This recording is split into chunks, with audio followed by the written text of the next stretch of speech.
સમાચારોમાં આગળ વાત કરીએ જૂનાગઢની, જ્યાં જોશીપુરા વિસ્તારમાં ટીપી સ્કીમ વિરુદ્ધ રહીશોમાં આક્રોશ જોવા મળી રહ્યો છે। જોશીપુરાના રહીશોએ નગર નિયોજકની કચેરીએ પહોંચીને ઉગ્ર રજૂઆત કરી છે। તંત્રએ બેટરમેન્ટ ચાર્જના નામે આર્થિક બોજ નાખ્યો હોવાનો આક્ષેપ અહીં લોકોએ ઉઠાવ્યો છે।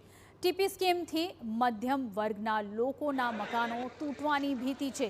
યોજનાથી મધ્યમ વર્ગના લોકો આર્થિક રીતે પીડાઈ રહ્યા હોવાનો પણ આક્ષેપ અહીં લોકો તરફથી ઉઠ્યો છે। સ્કીમ રદ નહીં થાય તો ઉગ્ર આંદોલનની લોકોની ચીમકી છે।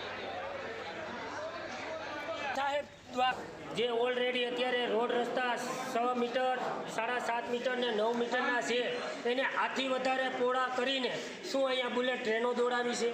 અમને ખબર જ નથી પડતી કે હવે કેટલાક રોડ પહોળા જોઈએ। ખાલી રોડ જ જોઈએ છીએ કે ત્યાં રહેવાથી જ્યાં અત્યારે હાલમાં જ્યાં રહેણાંક વિસ્તારમાં જે રહીશો રહેશે એ જોઈએ છીએ કે ખાલી રોડ રસ્તા જોઈએ છીએ? હાલમાં એટલા રોડ પહોળા છે છતાંય રહેણાંક વિસ્તારની અંદર સરકારે આ ટીપી સ્કીમ જે 6 છે એમાં ફેર વિચારણા કરવી જોઈએ। આમાં કોઈ પણ જાતનું કોઈ સર્વે નથી કરવામાં આવેલો। અત્યારે હાલ જે વેલ્યુએશન ડબલ કરી નાખવામાં આવ્યા છે ટીપી સ્કીમમાં, એ પણ ક્યાં આધારે કર્યા છે એ કોઈ ટીપીઓ પાસે પણ જવાબ નથી। એટલે આજે આખી ટીપી સ્કીમ છે એ માત્ર ને માત્ર નાના મધ્યમ વર્ગના જે લોકો રહે